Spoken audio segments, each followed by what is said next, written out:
ஒரு நிமிஷம் கேளுங்க. சொல் அது ரொம்பவுமே ஒரு கூர்மையான ஆயுதங்க.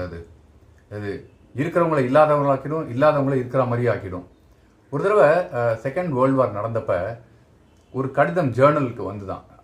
என்னன்னா, leave him not kill him அப்படின்ட்டு, விட்டுறாத, அவனை சாகடிச்சிரு அப்படிங்கிற மாதிரி அவங்க படிச்சிருக்காங்க. அவனை கொண்டுட்டாங்க, அந்த அடுத்த நாட்டு இளவரசனை.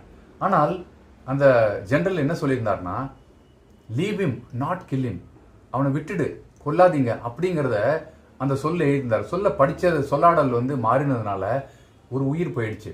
நாமுமே வாழ்க்கையில் பல இடங்களில் பேசினதுக்கு அப்புறமா ஐயோ இது பேசாமல் இருந்திருக்கலாமோ அப்படின்னு பின்னாடி யோசிப்போம்.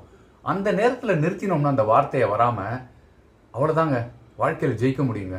எல்லார் மனசும் சந்தோஷமாகவும் வச்சுக்க முடியும், புண்படுத்தாமல். யோசிச்சு பாருங்க. தேங்க்யூ, பாய்.